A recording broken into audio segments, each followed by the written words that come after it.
On stormy nights, when the waves crash against the cliffs and the wind howls like a voice carried from the sea, some say a light still burns in the old lighthouse. No one has lived there for decades. No keeper, no traveler, no soul. Yet the lantern flickers to life when the storm grows darkest, shining faintly across the black water. Tonight, you will step inside those walls. You will walk the spiral stair. You will hear the knocks that echo where no one should be, and you will discover the journals left behind, pages that whisper of loneliness, of madness, of something the sea itself tried to drown. The storm is rising, the path is narrow, and the light is calling you. This is The Abandoned Lighthouse, a deep sleep horror story with rain and thunder ambience. So close your eyes, let the storm surround you, and listen carefully, because once you step inside, there is no turning back. The rain fell in sheets, heavy and relentless, each drop carried by a wind so sharp it felt like needles against the skin. The cliffside path was narrow, slick with water, and every step I took was a gamble. The sea below churned with white froth and black waves, rising and crashing as though the ocean itself wanted to claw me from the rocks. I had been walking for hours, soaked to the bone, my coat plastered to my skin, my hands trembling with cold, and though the storm showed no sign of easing, I pressed forward because in the distance, through the mist and the fury of the night, I had seen it, a light, faint, flickering, but there, hovering in the darkness like a ghostly flame. And though I knew this coast was abandoned, though I had heard stories of the old lighthouse that stood crumbling on the cliffs, I followed it, step after desperate step. The path curved upward, the rocks slick, the storm battering harder the higher I climbed. Lightning split the sky, for a moment showing me the jagged teeth of the sea below, waves striking the cliff face with enough force to shake the ground beneath me. I stumbled, caught myself, and pushed on. Finally, I reached the top, the cliff opening to a plateau of stone, and there it stood, the lighthouse, tall and skeletal. Its white paint long since peeled away, its stones blackened with rot and salt, its windows dark and empty, except for the faint pulse of light from above. The storm wrapped around it, the wind shrieking through its frame, the rain hammering its walls, and yet the light burned on, not steady, but rhythmic, like a breath, like a heartbeat. I approached slowly, my boots slapping against wet stone, my breath clouding in the air. The closer I came, the colder the world seemed to grow. Not the cold of the storm, but something deeper, something seeping from the lighthouse itself. The door loomed tall before me, iron and weathered, its surface streaked with rust, the bolts sagging under years of strain. I reached out, my hand shaking, not just from the cold, but from the weight of dread pressing down on me. The handle was slick, freezing beneath my grip, and when I pulled, the door resisted as though it had not moved in years.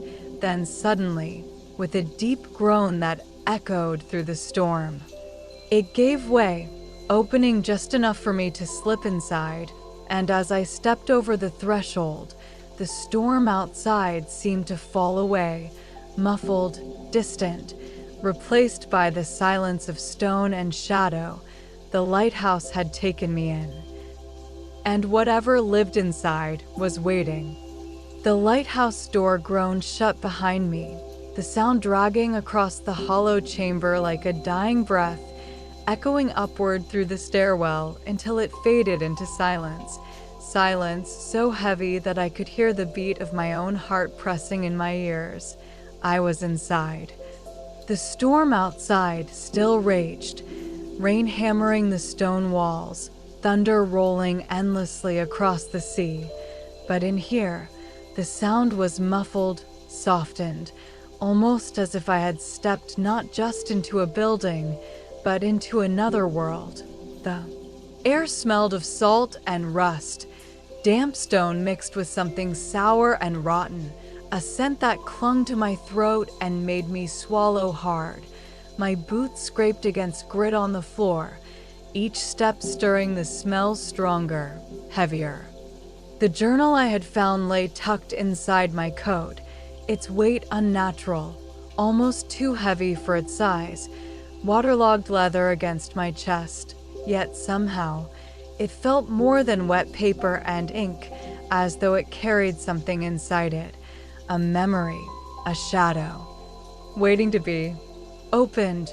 The stairwell rose above me in a slow spiral, its iron steps streaked with rust and dripping water, each droplet striking with a hollow metallic click that echoed upward, into shadows so deep that the lantern room was lost from sight. Before I climbed, I turned to explore the ground floor. The chamber was circular, walls scarred with age, the remnants of a life long abandoned scattered across the damp stone, a chair with one leg broken and leaning crooked, a rotting table half sunk. Into the floorboards, the shattered remains of an oil lamp glittering dully in the dim light, its shards coated with salt. Then I saw the scratches. At first I thought the walls had been worn down by storms, the endless waves battering the lighthouse for decades.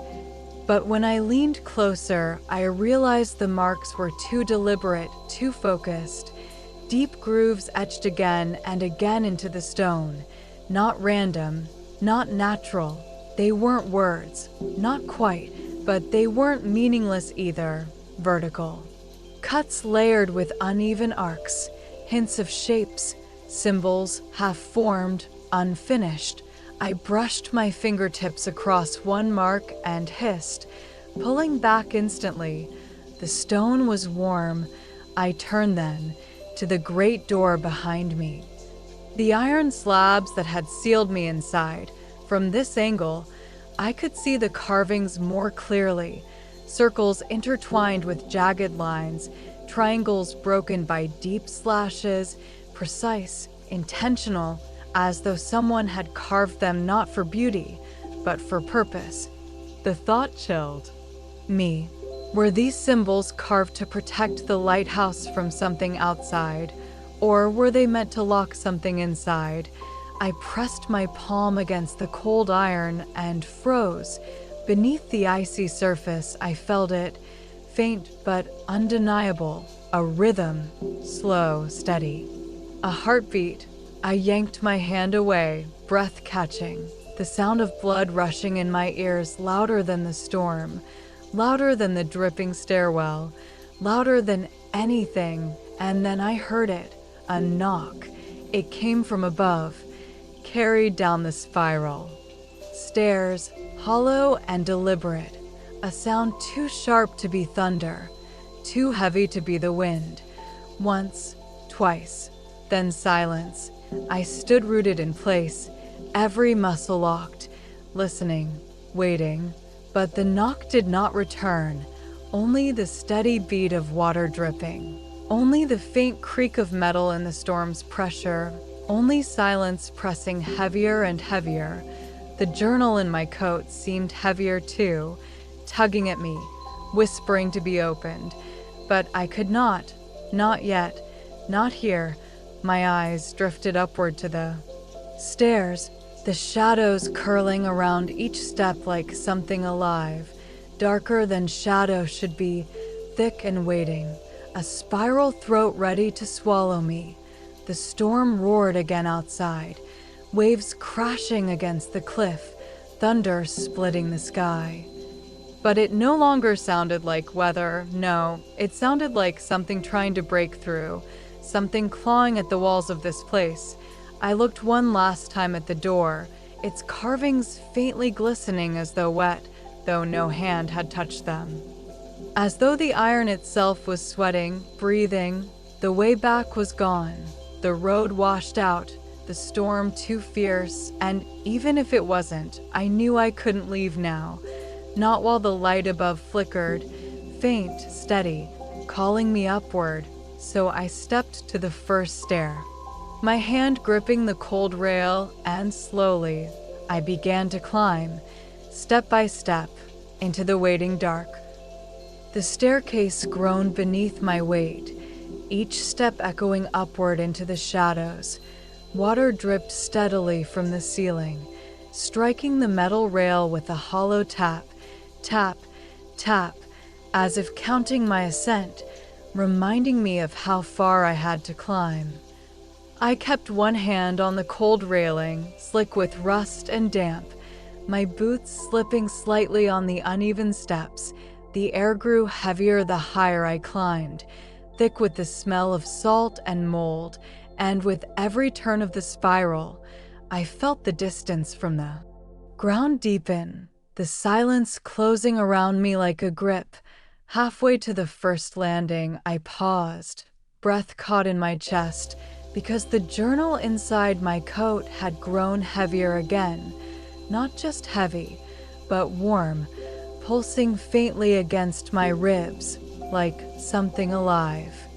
I pulled it free, the leather swollen and warped from water. Its strap brittle. I hesitated, the memory of the heartbeat in the door still pressing at the edges of my mind. But curiosity gnawed stronger, so with trembling fingers, I opened it. The first pages were ruined, ink dissolved into black smears, words lost forever to the sea. But deeper in, the writing emerged, uneven strokes scrawled by a trembling hand, letters curling in and out of control. As if the writer's mind had frayed as the ink dried, I read by the faint glow that leaked down from above. Day 23. The storms do not end. The sea does not rest, and I have not slept. Every night I hear them knocking, sometimes on the walls, sometimes on the stairs, sometimes inside my own head. They call my name, though no one should know it here. No one should know me at all.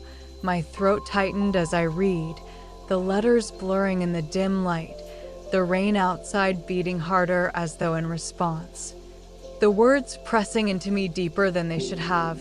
Day 31. The lantern refuses to die, even when I let the oil run out, even when I tried to shatter the glass.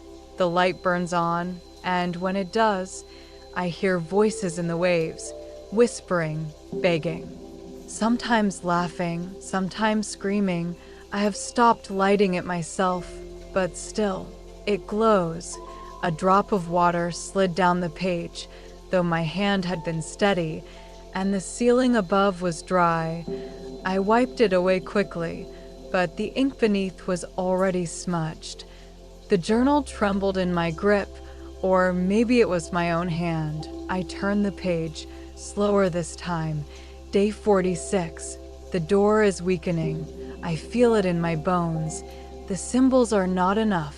The knocks grow louder, heavier. Last night they reached the stairs. I did not move. I did not breathe. But still, I heard them climb. One step, then another, until they stopped just outside my room.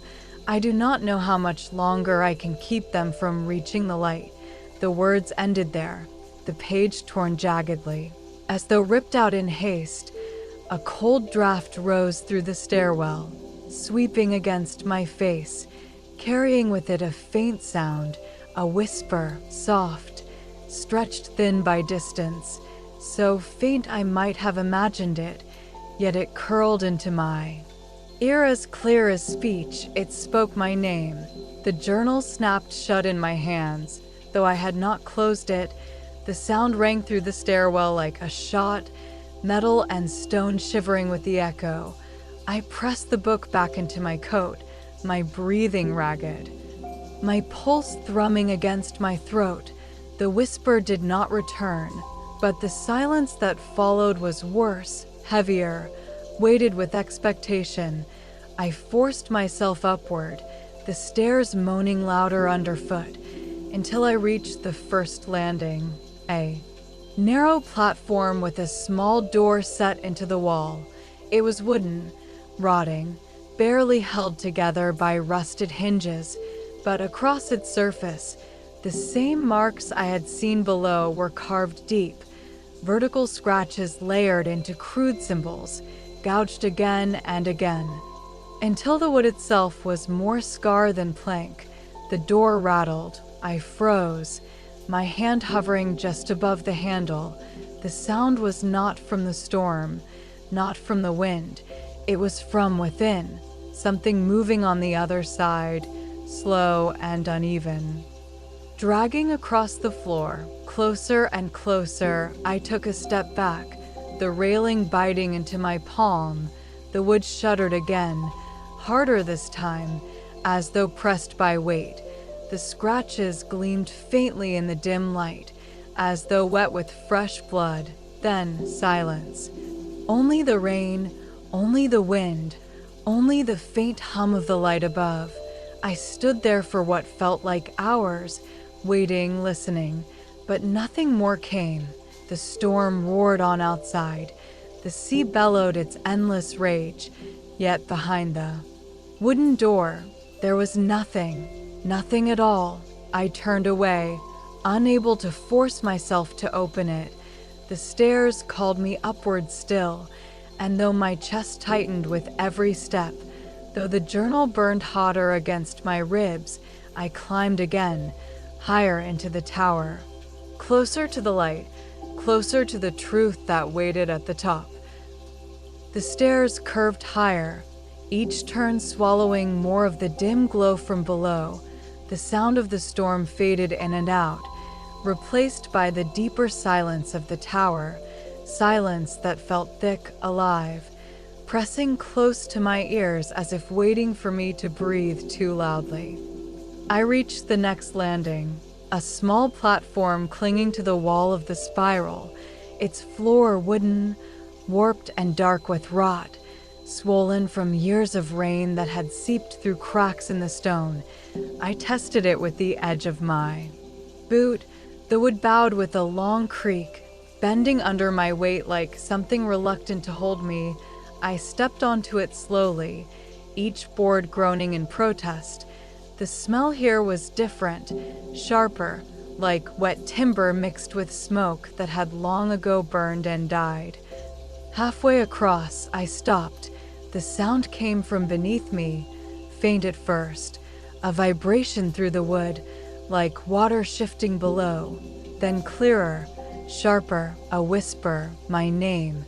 It was drawn out, stretched thin, as though carried through miles of water, yet close, too close. Right beneath the soles of my boots, I froze, my breath caught in my throat. Listening, the whisper grew, not one voice, but many, dozens, tangled together, rising and falling in a constant murmur, words overlapping. Impossible to understand, but always circling back to my name. The floor trembled beneath me, not violently, not enough to break, but with a steady pulse, like the beating of a heart, and with each pulse, the whispers rose louder. I dropped to my knees, pressing my ear to the warped planks, against every instinct screaming not to.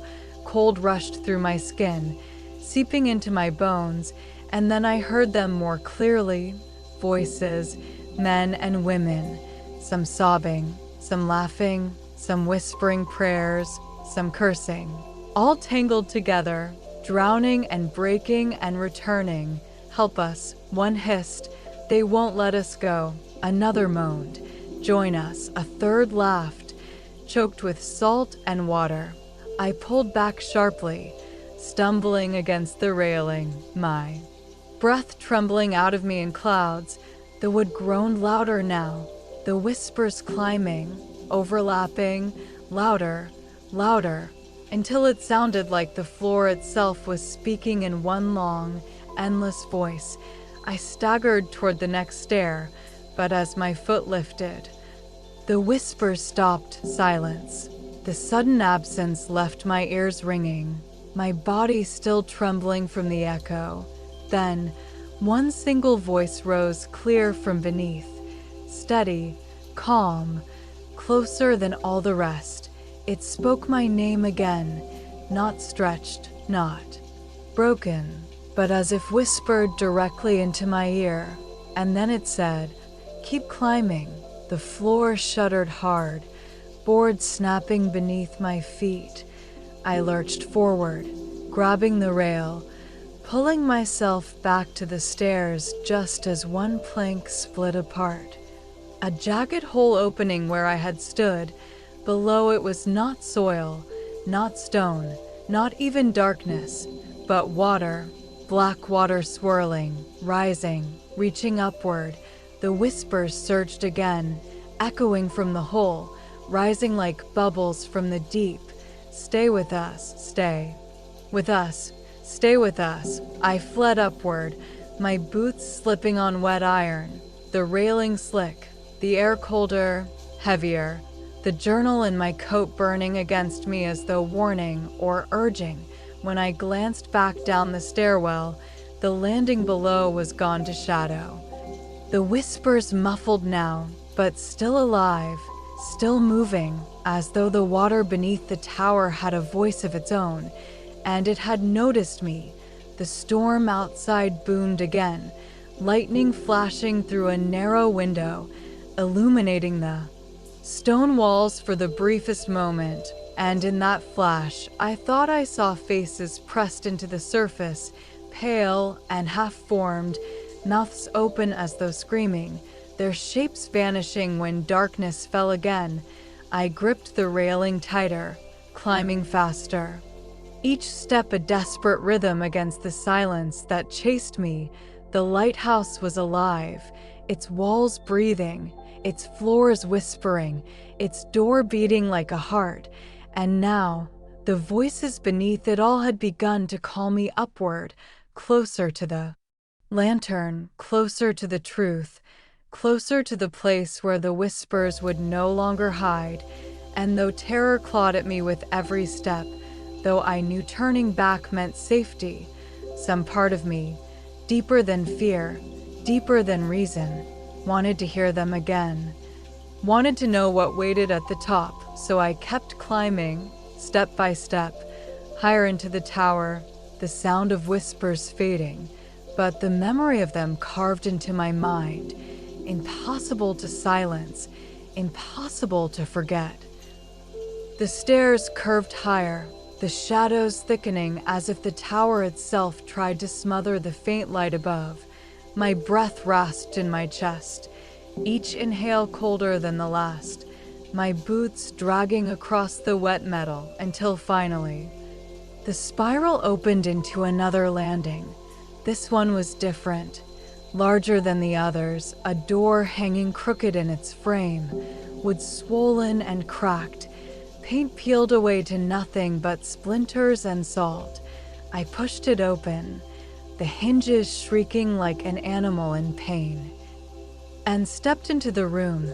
The air hit me first, a stench of mildew, rust, and something far worse, the smell of rot baked into fabric and wood, the smell of years without sunlight, years without life. The keeper's quarters, a narrow bed slumped in the corner, its frame warped, mattress collapsed inward, the blanket still clinging in shredded pieces, stiff with salt and age. Beside it sat a broken trunk, the lid ajar, inside only scraps of clothing, torn, damp, some so brittle they crumbled when touched. A desk sat against the wall, warped by water, its drawers swollen shut, papers scattered across its surface, some half-legible, others blackened to smears, the edges curled and flaking, as if burned, as if someone had tried to destroy them before the sea claimed what remained. I brushed the papers aside and found it, another journal, smaller than the one I carried, bound in leather almost dissolved by mold. I opened it carefully. the first page falling apart in my hands, the ink blurred. Beyond recognition, but deeper in, words appeared, jagged, frantic strokes cut into the paper. They rise with the storms, they gather at the rocks, they stare from the waves, and still the light calls them. I cannot let it go dark, I cannot, for if it dies, they will climb, they will break through, they will take this place apart stone by stone until the heart is freed. I turn the page, my breath catching. I have not slept in weeks. I hear them whispering through the walls, calling, pleading, mocking. I have seen their faces in the glass, their hands pressed against the panes, waiting, always waiting. If the light falters, they will rise, and I will not hold them back. Not again. A smear of ink cut across the page, as though a trembling hand had dragged the pen in panic. Beneath it, words scrawled in uneven lines. The one who waits in the sea, the one who dreams in the deep. It cannot wake, it cannot breathe. If it does, all is lost. The light must burn, even if it burns me with it. The journal ended there, pages torn, ripped free, scattered or destroyed. The room felt colder now, not from the storm outside, but from something in the walls themselves. Shadows pooled in the corners, thick and unmoving, and though no wind touched the broken windows. The lantern on the desk flickered, once, twice, then stilled again. I turned slowly, my eyes drawn to the far corner, where the darkness seemed heavier, layered, something deeper than shadow shifting, a faint scrape against the floor, a slow drag, like nails across stone. I stepped back, heart hammering, my hand tightening around the journal. The scrape came again, closer this time, low and deliberate. The corner darkened further, impossible though it seemed. The shadow thickening until it bulged outward, a shape without edges, a presence, silent except for the faint rasp of breath that seeped from within. I whispered a word, though I did not mean to, a trembling sound that left my lips before I realized it. Keeper. The shadow stirred. The lantern on the desk flared and went dark, leaving only the faint pulse of light leaking down the stairwell. I staggered back through the doorway, pulling the swollen wood shut with a groan. The scrape followed, muffled now, dragging against the floor inside, slow, patient, as though whatever had been left behind in that room no longer cared about time. I pressed against the door until my breath steadied, the wood vibrating faintly beneath my palms, as though something on the other side leaned close, listening. When I finally turned away, the stairwell stretched above, waiting, the light at its top flickering faintly like a heartbeat in the dark. And though I had seen enough to turn back, though fear pressed into me like iron weights, I climbed again. Step after step, because something stronger than fear pulled me onward. The voices, the journals, the light itself, all calling me toward the truth. The stairwell rose before me, narrow, coiled, every step trembling faintly with the storm outside, iron groaning against stone, the lantern glow above beating like a faint pulse. I placed my hand against the cold railing, slick with condensation, and began to climb. Each step echoing into the hollow shaft of the tower, the sound carrying down and down, as though the lighthouse itself remembered every footfall that had ever passed through. For a moment, all I could hear was the storm, the hiss of rain against glass, the crash of waves breaking against the cliff far below, the thunder rolling like distant drums. Then it came, a knock, soft, deliberate, a hollow rap against the metal stair beneath me. I froze, breath caught in my throat. My hand tightening on the railing until my knuckles ached. The sound had not come from above, not from the steps ahead, but from below, from the stairs I had already climbed. I waited, heart hammering, the silence stretching thin. Then again, knock, this time. Louder, closer, as though something unseen had set its weight upon the metal and dragged its hand across it. I forced myself upward, boots striking harder, echoing too loud, too frantic, each sound chasing away the silence. But the knocking followed. Knock. Step by step, always just one behind. The higher I climbed, the louder it grew, matching me, answering me, sometimes quick, sometimes slow, never steady, as though it mocked my own panic.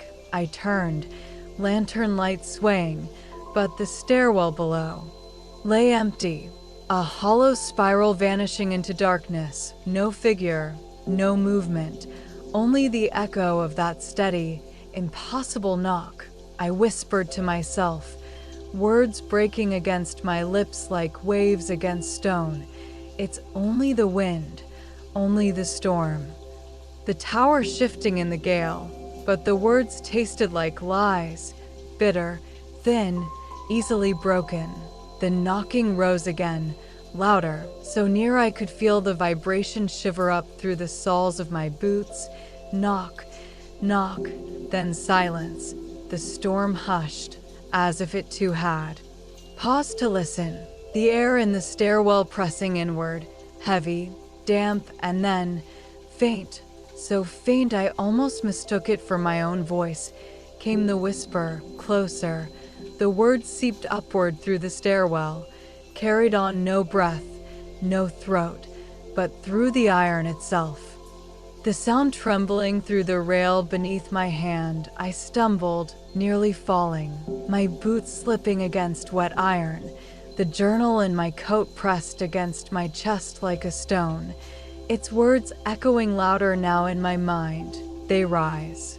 With the storms, they gather at the rocks, they stare from the waves, and still the light calls them. I climbed faster, 2 steps at a time, lungs burning, each heartbeat pounding in my ears. Yet still the knock followed, now quicker, sharper, each strike ringing like iron breaking beneath the sea. The lantern light above seemed farther away now, though my steps had brought me nearer, the tower stretching, twisting, as though the stair would never end, as though I climbed only in place while something below closed the distance. I dared a glance downward. The shadows seemed deeper now, thick as tar, writhing faintly, something moving just out of sight, too large, too strange to belong to any human frame. Knock. The sound slammed against the stair just below. A jolt so hard the metal quivered. Knock. Another, closer. I stumbled onto the next landing, nearly collapsing, palms pressed flat to the cold stone wall, my chest heaving. The knock paused, as though the distance between us had bought me a breath.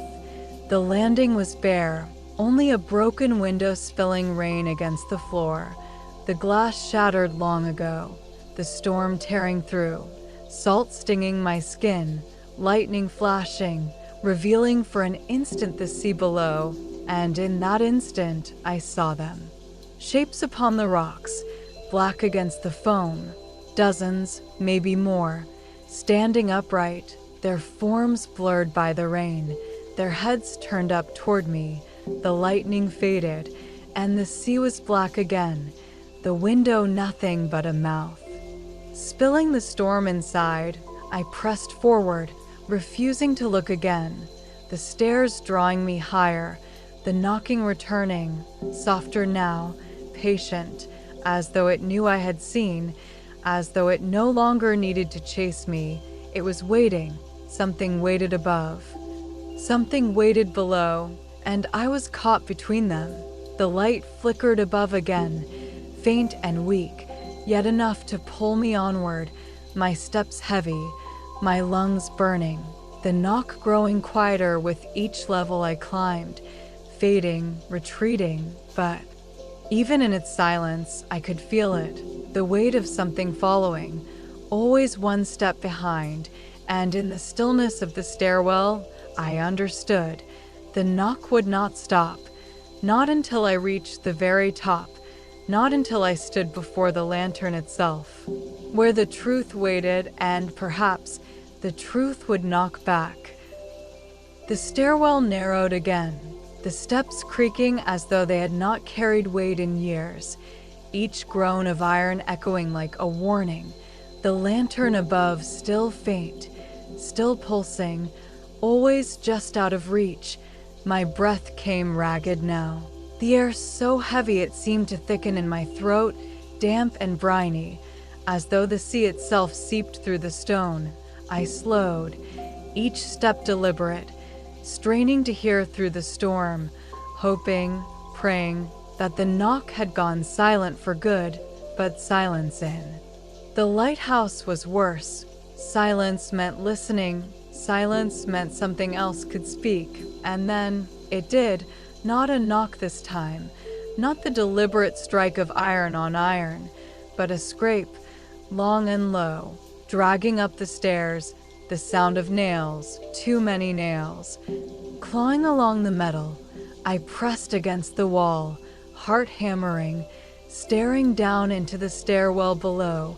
Lightning flashed beyond the broken windows, for one moment revealing the shadows gathered there. Shadows with shapes, shadows. With outlines too human to dismiss, too wrong to believe. They were climbing, not walking, not stepping, but clinging to the underside of the stair, hands like bone and seaweed, eyes pale as the moon, glowing faintly in the dark, dozens of them, maybe more. Their wet skin glistening, their mouths open though no sound came, only the scrape, the endless scrape. As they pulled themselves upward, I stumbled higher, my boots slipping on slick iron, breath tearing in and out, the journal in my coat. Pressed so hard against my ribs I thought it might break bone. Another landing, another shattered window spilling rain. I turned toward it, desperate for air, for proof I was not trapped in nightmare, and froze, because pressed against the glass from outside was a face, pale, bloated, eyes blank white, skin stretched thin and torn in places, seaweed tangled through its hair, its mouth wide, jaw unhinged, teeth broken but sharp as coral. It did not move, not even as the rain struck it, not even as the lightning flared across its features. It only stared, and then its hand rose, slow, deliberate, pressing against the glass, fingers splayed. Knock. The sound vibrated through the window pane, though it should have been lost beneath the storm. Knock. The hand slid downward, leaving streaks of salt and brine, before vanishing into the night as though pulled away by unseen current. I staggered back from the window, my heel striking the step, nearly pitching me backward, my breath ragged, my body trembling. But I could not stop, not here, not with the things crawling in the stairwell below, not with faces waiting at the glass. I climbed again, every step slower now, heavier, as though the air itself grew thicker with each level, pressing against me, resisting. The scraping rose again, louder, closer, and for the first time, a sound broke from their mouths, not words, not a cry, but a hollow hiss, like air forced through lungs filled with water. It rose in unison, dozens of them, maybe more. Their voices tangled, layered, filling the stairwell with the sound of drowning. I clamped my hands against my ears, but it seeped through, rattling in my skull, shaking me from the inside. The keeper's words burned in my mind. If the light falters, they will rise. And I will not hold them back, not again. I climbed faster, driven not by hope, not by courage, but by pure terror, by the knowledge that whatever they were, they wanted me to stop, they wanted me to turn, they wanted me to fall into their grasp. The stair twisted higher, another window flashing white with lightning, and again, a face pressed to the glass. But this time it was different. This time I recognized it. A man, gaunt, hollow-eyed, water dripping from his beard, his lips cracked and blackened. His gaze empty yet somehow fixed on me. The lighthouse keeper. I knew him though I had never met him, knew him from the words in the journals, from the madness carved into the pages. He raised his hand, pressing it against the glass, not in malice, not in hunger, but in warning, his mouth opening, lips shaping words I could not hear. The lightning flashed again, and he was gone, the glass empty, only the storm beyond. I stumbled upward, whispering to myself, to him, to whatever might still hear. I will keep climbing. I will see the light. I will finish what you could not. The scraping below grew fainter now, not gone, never gone, but waiting, slower, patient, as though they knew the higher I climbed, the closer I drew to the truth, the closer I came to the place they could not touch.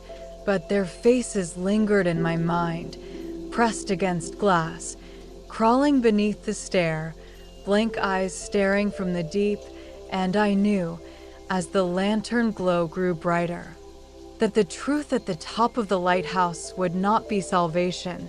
It would be the reason the dead still climbed. It would be the reason the light never died. The stair spiraled higher, tighter now, each step smaller, narrower, slick with condensation, as though the very air bled water from the stone. The lantern glow above no longer flickered. It burned steady, unwavering, a pale light spilling through cracks in the floorboards, stretching downward, guiding me, pulling me, like a thread tied around my chest. But with every step closer, the storm grew louder. The wind howled through the tower's broken glass. Rain lashed against the walls like claws. And beneath it all, I heard them. The scraping had grown furious. Dozens of hands dragging against iron. Dozens of voices hissing and gasping. Not in unison now, but layered, overlapping, each whispering something different. Their words tumbling together into a drowning chorus. Some begged, some cursed, some wept, and some laughed. A hollow, wet laugh that chilled me deeper than the storm. Still I climbed, the stair groaning beneath my weight, bolts shifting, as though the tower itself strained to hold together against what gathered below. Finally, the stair ended, the spiral breaking into a narrow landing, and there it stood before me. The door, tall, warped, wood blackened with age, iron hinges eaten by rust. Its surface carved with lines I did not understand, symbols gouged deep as though by a desperate hand, markings like waves, like eyes, like chains. The light spilled from the cracks around it, pale, unnatural, too strong for the faint lantern it should have held. A light that pulsed. Faintly, in rhythm with my own heart, I reached out, my fingers brushing the wood, damp, cold, trembling beneath my touch, as though the door itself breathed. Behind me, the scraping rose. They were close now, too close, their hands rattling against the stair. Their voices rising into a fevered chorus. "Don't open it," hissed one. "Turn back," begged another. "It's ours," wailed a third, and beneath them all, deep and heavy, a voice that was not theirs, a voice that rose from the sea itself, closer. The sound reverberated through the stone, through my bones, low and vast, like something that had waited for centuries to be heard. I pressed harder against the door, my breath coming in ragged gasps. The cymbals seemed to shift beneath my hand, grooves alive, writhing. As though inked with something that still moved, lightning flared through the broken windows below, the stairwell flashing white, and in that instant I saw them. They had reached the final coil, their bodies clinging to the rails. Their pale faces turned upward, mouths open wide, gasping, drowning, all of them staring at me, dozens of eyes, blank and unblinking, their hands clawing upward, reaching, trembling, eager. The door shook beneath my palm, the light inside pulsing stronger now, searing through the cracks, spilling against the stair, burning away the shadows for a single heartbeat. The creatures shrieked, hissing, recoiling from the light, their bodies twisting, writhing, some tumbling back into the dark, but others clung tighter, their rage louder than the storm. I gripped the journal in my coat with my other hand, the keeper's words clawing into me. If the light falters, they will rise, and I will not hold them back, not again, and I understood then. The light was not only a beacon, not only a guide, but a chain, a seal, a prison. The keeper had not tended the lantern to guide ships to safety, but to keep something far worse bound in the dark. I pressed my forehead against the door, the wood vibrating against my skin, the whispers bleeding through now, clearer than before. We are waiting, we are hungry, we are yours. The sea roared beyond the walls, the cliff trembling with the weight of waves, thunder cracking so close it shook the glass, the door rattling against its frame, and still the light pulsed, brighter now, hotter, until it painted my hands in ghostly glow. I closed my eyes, whispering through cracked lips, "Keeper, I will see it. I will carry the light. I will not let it die." The scraping below fell silent. All at once, the stairwell hushed, every voice stilled, as though they waited, as though they leaned forward in the dark, breathless, listening. I gripped the handle, iron cold, rust biting into my palm. The storm screamed against the tower. The sea bellowed, the silence behind me thick as the grave, and with trembling hands, I pushed the door. It groaned, wood splitting, light spilling out in blinding shafts, burning across my skin, flooding the stairwell with brilliance. The silence broke, screams rising from below, dozens of them, howls of rage, of despair, of hunger, their bodies thrashing against the stair, tearing, clawing, but unable to rise through the blaze. The door opened wider, the light roaring like fire, like the sun itself dragged into this place, and for the first time, I saw inside the lantern room. But what I saw was no lantern, no flame, no glass. It was an eye, vast, unblinking, golden and terrible, its gaze fixed on me, and I understood. With horror deeper than any voice could whisper, the light did not guide ships, the light watched. The door stood wide now, the stairwell drowned in its glow. Every shadow burned away, every scream below swallowed in fire. I staggered forward, blinded, my hands raised against the brilliance, my breath tearing through my chest, the light pressing against me like weight, like heat, like a tide rising higher and higher. And then the glow narrowed, focusing, pulling itself into a single point, the eye, vast, unblinking, its golden iris wide as the room itself. veins of light spreading from its center like cracks through glass. It watched me, not like a man, not like a beast, but like something ancient, endless, a gaze that saw not skin, not bone, but every thought, every fear, every moment I had ever lived.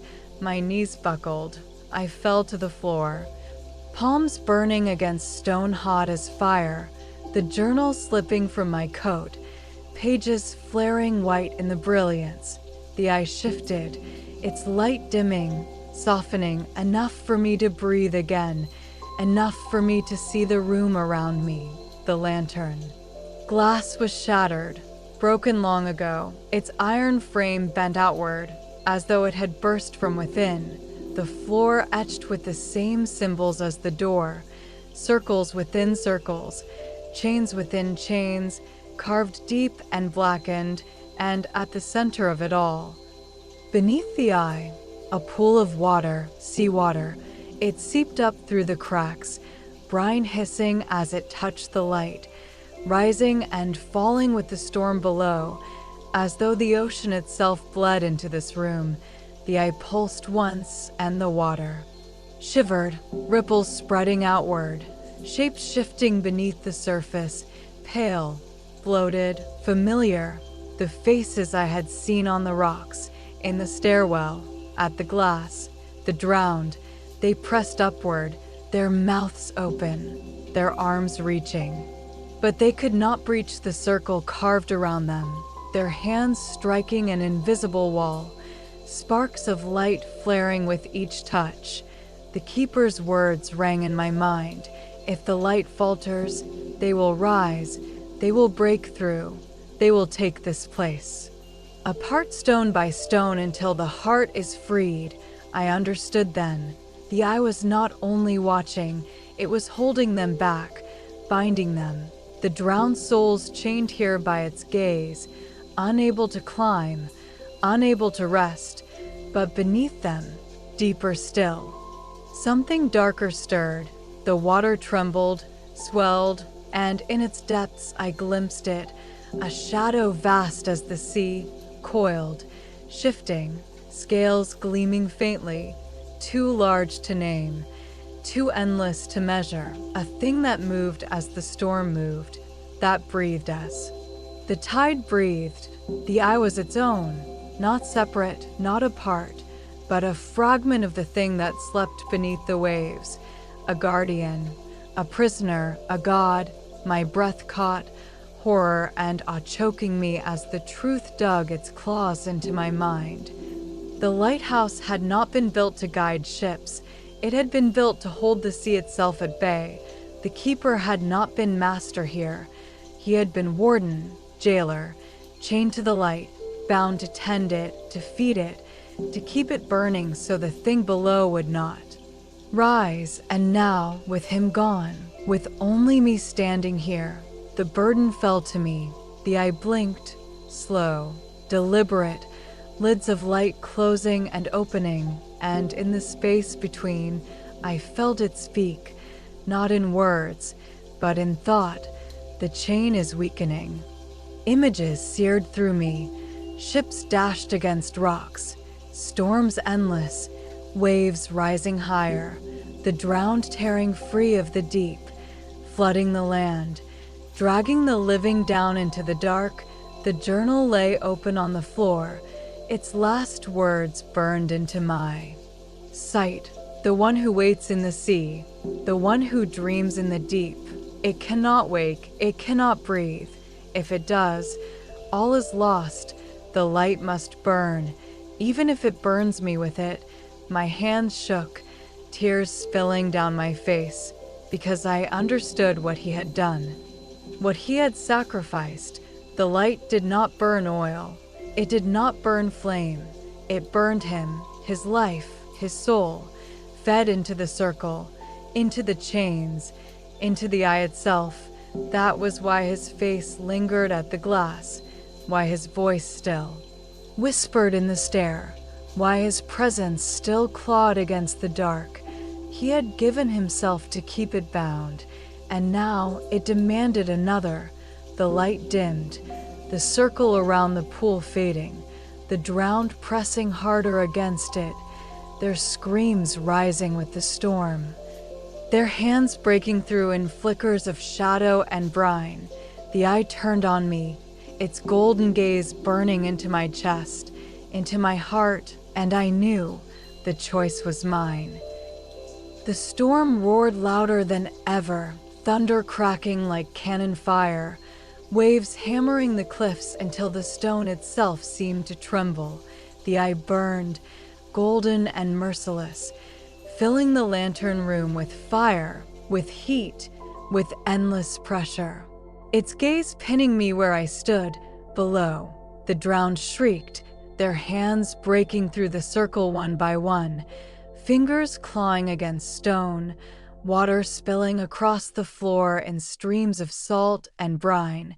The journal lay open beside me, its last line. Glowing in the brilliance, the light must burn. Even if it burns me with it, I staggered forward, closer to the circle, closer to the eye, every step pulling at me, every breath like fire in my chest, and the truth pressed deeper into my mind, undeniable. Unrelenting, the keeper had given himself, body and soul, to keep the chains unbroken, the light alive, the sea god dreaming, and now the eye demanded the same of me. I could feel it, the choice curling around my heart, to step into the circle, to surrender everything, to burn as he had burned, to keep the world safe for another fleeting generation, or to refuse, to walk away, to let the chains fail, to let the drowned rise and the god awaken, and watch as the sea swallowed all. The eye pulsed once, hard enough to shake the walls, shards of glass raining from the broken lantern frame. I fell to my knees, clutching my chest, the weight of its demand breaking me apart. But even through the terror, through the heat, through the endless roar of the storm, another thought clawed into me. Why should I give myself to this prison, this hunger, this endless cycle?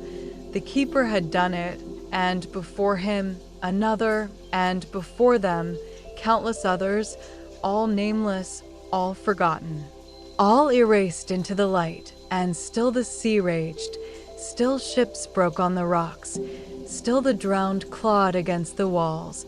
Their sacrifice had not saved the world, only delayed its death. The eye narrowed, fury searing through me, a wave of pain striking like lightning. But I gritted my teeth. I forced myself to stand. No, I whispered, my voice lost in the storm. But the word burned like fire on my tongue. The drowned howled. The circle cracked wide, water flooding across the floor, bodies surging upward. Their faces bloated and pale, their eyes blank and hungry. The eye blazed, the walls groaning, the lighthouse shuddering beneath its wrath, stones splintering, beams breaking. I stumbled back, the floor splitting beneath me, the circle shattering. The chains snapping one by one in showers of sparks, and from the pool, from the sea itself, it rose, the shadow that had stirred in the depths, the god that had slept in the dark, its form too vast to hold, its body coiling and uncoiling, scales black as midnight, eyes burning with the same golden fire. The lighthouse crumbled, stone torn from stone, glass exploding outward in a storm of shards, the storm swallowing it whole. And still I stood, clinging to the last beam, the last platform, the roar of the sea god filling the night. It turned its gaze on me, endless, eternal, the true eye blazing brighter than suns, and in that gaze I saw the truth. The light had never been meant to save us. It had only been meant to delay, to chain the inevitable, to keep the deep dreaming for as long as mortals were willing to burn. But now the chains were gone. The sea was awake, the drowned rose in waves, the cliffs swallowed in black water, the land beyond flickering with lightning as the tide swept in. I laughed, the sound broken, hollow, stripped of reason, because there was no choice left, no saving, no delaying, only this. The god opened its maw, the sea rushing in, the storm collapsing into silence, and the light, the last light, went out.